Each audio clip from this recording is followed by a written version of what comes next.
সবাইকে স্বাগত জানাচ্ছি। আমি ফিরোজ তোহা। শুরুতেই সংবাদ শিরোনাম।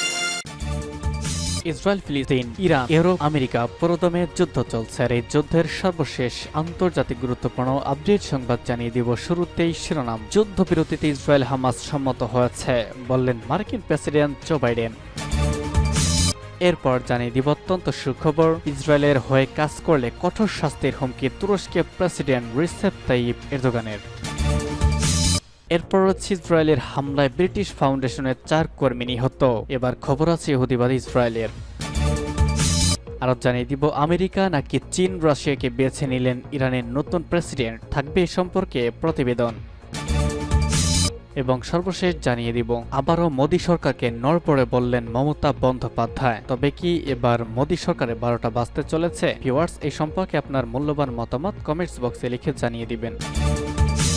যুদ্ধবিরতিতে ইসরায়েল হামাস সম্মত হয়েছে, বললেন জো বাইডেন। মার্কিন প্রেসিডেন্ট জো বাইডেন বলেছেন ইসরায়েল এবং ফিলিস্তিনের প্রতিরোধ আন্দোলন হামাস যোদ্ধারা গাজা উপত্যকায় যুদ্ধবিরতিতে সম্মত হয়েছে। বাইডেন সামাজিক মাধ্যম এক্সে লিখেছেন, কিভাবে একটি যুদ্ধবিরতিতে পৌঁছানো যায় এবং বন্দীদের বাড়িতে ফিরিয়ে আনতে পারি তার জন্য 6 সপ্তাহ আগে আমি একটি বিস্তৃত কাঠামো তৈরি করেছিলাম। এখনো কাজ বাকি আছে এবং এগুলো জটিল বিষয়, তবে ওই কাঠামোটিতে এখন ইসরায়েল এবং হামাস উভয় সম্মত হয়েছে। সমঝোতার দায়িত্ব দেওয়া আবার টিম অগ্রগতি অর্জন করেছে এবং এটি সম্পন্ন করতে দৃঢ় প্রতিজ্ঞ আমি। জো বাইডেন মে মাসের শেষের দিকে প্রস্তাবিত প্রস্তাবের প্রতি হামাসের সর্বশেষ প্রতিক্রিয়ার পর গাজা সংঘাতের পক্ষগুলোর মধ্যে পরোক্ষ আলোচনার একটি নতুন দফা বাস্তব করেছে, সম্ভব করেছে ইসরায়েলের প্রধানমন্ত্রী বেনিয়ামিন নেতানিয়াহুর কার্যালয়। এবং ইসরায়েলের গোয়েন্দা সংস্থা মোসাদ 3 জুলাই বলেছে তারা একটি বন্দি চুক্তির বিষয় হামাসের কাছ থেকে প্রতিক্রিয়া পেয়েছে এবং এতে ইসরায়েলের প্রতিক্রিয়া জানানোর কাজ চলছে।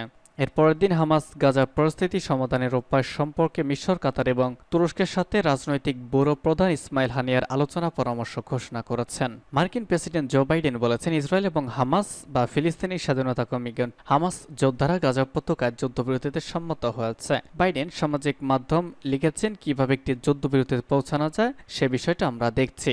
ইসরায়েল এবং হামাস এখন উভয় সম্মত হয়েছে যে সমঝোতার দায়িত্ব নেওয়া অগ্রগতি হয়েছে এবং আমি এটি সম্পন্ন করতে দৃঢ় প্রতিজ্ঞ।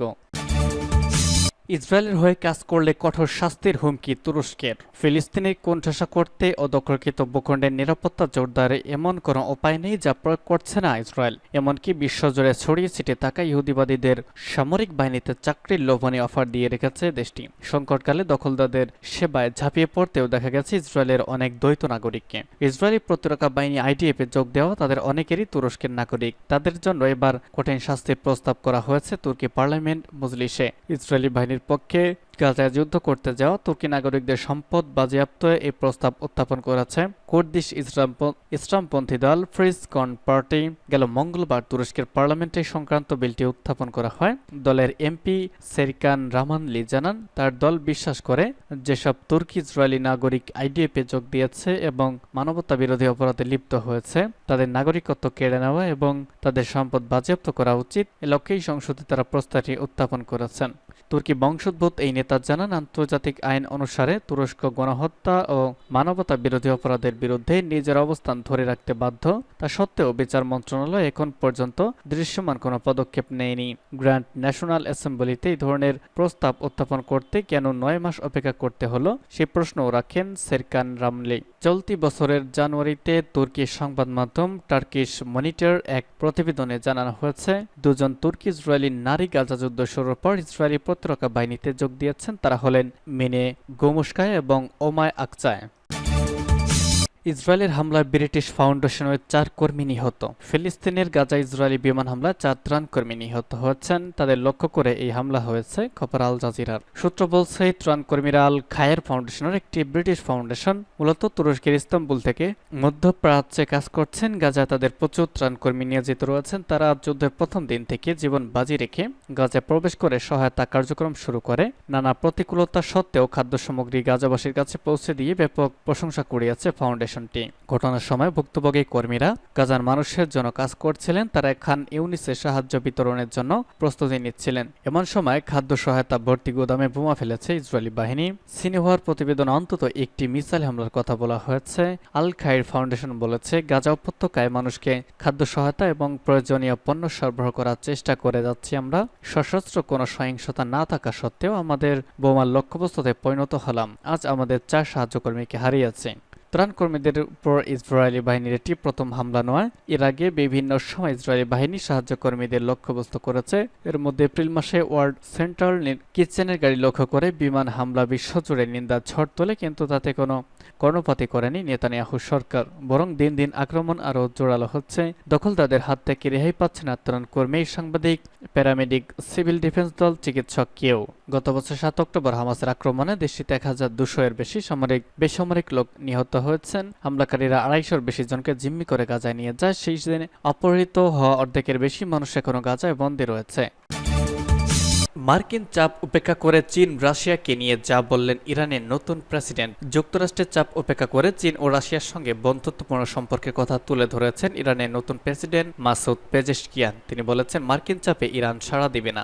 আজ একটি বিবৃতিতে এই কথা বলেছেন তিনি। খবর আরব নিউজের। ইরানের মধ্যপন্থী রাজনীতিবিদ প্রেসিডেন্ট মাসুদ পেজেশকিয়ান বলেছেন, ইরান পারমাণবিক অস্ত্রের দিকে গুরুত্ব না দিয়ে বরং প্রতিবেশী দেশের সঙ্গে সম্পর্ক আরও গভীর করবে। এছাড়া ইউরোপের সঙ্গেও সম্পর্ক জোরদারে তেহরানে কাজ করবে বলে জানিয়েছেন তিনি। বিবৃতিতে ইরানের প্রেসিডেন্ট বলেছেন, যুক্তরাষ্ট্রকে বাস্তবতা বুঝতে হবে। তেহরান মার্কিন চাপকে গুরুত্ব দেয় না, বিশ্বের কাছে এটাই বার্তা। 69 বছর বয়সী ইরানের নতুন প্রেসিডেন্ট মাসুদ পেজেশকিয়ান একজন হার্ট বিশেষজ্ঞ।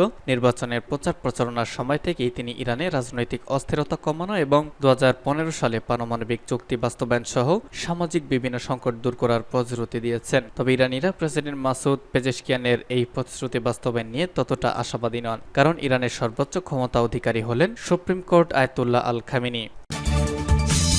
আবারও মোদী সরকারকে নড়বড় বললেন মমতা। একক শক্তি খুইয়ে পরনির্ভরশীল হয়ে সরকার গড়তে চেয়েছে নরেন্দ্র মোদী এবং গড়তে হয়েছে। সেই প্রেক্ষাপটে তৃতীয় মেয়াদের স্থায়িত্ব নিয়ে যখন জাতীয় রাজনীতিতে আলোচনা জারি হয়েছে, তখন এই মুম্বাই সফরে গিয়ে তাৎপর্যপূর্ণ মন্তব্য করলেন বাংলার মুখ্যমন্ত্রী তথা তৃণমূল নেত্রী মমতা বন্দ্যোপাধ্যায়। তার বক্তব্য, মোদী সরকার নড়বড়ে বেশি দিনও চালাতে পারবে না। প্রসঙ্গত এর আগেও মমতা কথা বলেছেন, কিন্তু তা তিনি বলেছিলেন এককভাবে। গতকাল ইন্ডিয়ার 2 শরিক নেতার সঙ্গে আলোচনার পরে মমতা আবারও একই কথা বলার সম্ভাবনায় তা বাড়তি গুরুত্ব পেয়েছে। শিল্পপতি মুকেশ আম্বানির কনিষ্ঠ পুত্র অনন্তের বিয়ের অনুষ্ঠানে যোগ দিতে গিয়ে মুম্বাই গিয়েছেন মমতা। গতকাল তিনি দেখা করেছেন মহারাষ্ট্রের সাবেক মুখ্যমন্ত্রী তথা শিবসেনা ইউটিবিটি নেতা উদ্ধব ঠাকরের সঙ্গে। সেই বৈঠকে ছিলেন উদ্ধব পুত্র আদিত্য। উদ্ধবের সঙ্গে দেখা করার পর মমতা যান শরদ পাওয়ারের বাড়িতে। উদ্ধবের বাড়িতে বৈঠকের পর মমতা বলেন, কেন্দ্রের এই সরকার স্থায়ী নয়, বেশি দিন চালাতেও পারবে না। মোদী সরকারকে এই দফায় সমর্থন দেয়া প্রধান মুখ তেলুগু দেশম পার্টির চন্দ্রবাবু নাইডু এবং সংযুক্ত জনতা দলের নীতিশ কুমার। বিরোধীরা কটাক্ষ করে বলেছেন, টিডিপি এবং জেডিইউ নামক দুটি চক্রান্তে প্রাচীর উপর ভর করে তারা দাঁড়িয়ে রয়েছে তৃতীয় মোদী সরকার। মমতার উদ্দেশ্যে প্রশ্ন ছিল, তিনি কি চন্দ্রবাবুদের ভাঙিয়ে আনার ইঙ্গিত করতে চাইছেন? জবাবে বাংলার মুখ্যমন্ত্রী বলেন, আমি কোনো ব্যক্তি সম্পর্কে মন্তব্য করব না, কারো বিরুদ্ধেও বলবো না, কারো পক্ষেও বলবো না। মমতা যখন হাত জোর করে জবাব দিচ্ছিলেন, তখন দেখা যায় উদ্ধব পুত্র আদিত্য তার পাশে চেয়ারে বসেই মিটিমিটি হাঁটছেন। তৃণমূল নেত্রী এও বলেছেন, খেলা শুরু হয়ে গেছে, খেলা চলতে থাকবে। সামনেই মহারাষ্ট্রে বিধানসভা ভোট। মমতা জানিয়েছেন, এই ভোটে তিনি উদ্ধব শিবিরের হয়ে প্রচার করবেন। লোকসভা নির্বাচনে উদ্ধব শরদদের মহাজোট বিজেপিকে যেভাবে ধাক্কা দিয়েছে তারও প্রশংসা করেছেন মমতা। তার কথায় উদ্ধারের হাত থেকে দলের প্রতীক কেড়ে নেওয়া হয়েছে। তারপরেও তিনি সত্যিকারের বাঘের বাচ্চার মতো লড়াই করেছেন। মুম্বাই গেলেও তিনি কেন কংগ্রেসের নেতাদের সঙ্গে দেখা করছেন না সে প্রশ্নের জবাব দিয়েছেন তৃণমূল নেত্রী। মমতা বলেছেন, এখানে তথা মুম্বাইয়ে আগে কংগ্রেসের নেতা ছিলেন মুরলী দেওয়া, তার সঙ্গে আমার ভালো সম্পর্ক ছিল, কিন্তু এখন এখানকার কোনো কংগ্রেস নেতারই সঙ্গে আমার পরিচয় নেই। পাশাপাশি মমতা বলেন, বাংলা কংগ্রেস, সিপিএম এবং বিজেপি এক হয়ে পড়েছিল, লড়েও ছিল, তবে সর্বভারতীয় স্তরে ইন্ডিয়া ঐক্যজোট ঐক্যবদ্ধভাবে লড়াই করছে এবং করবে।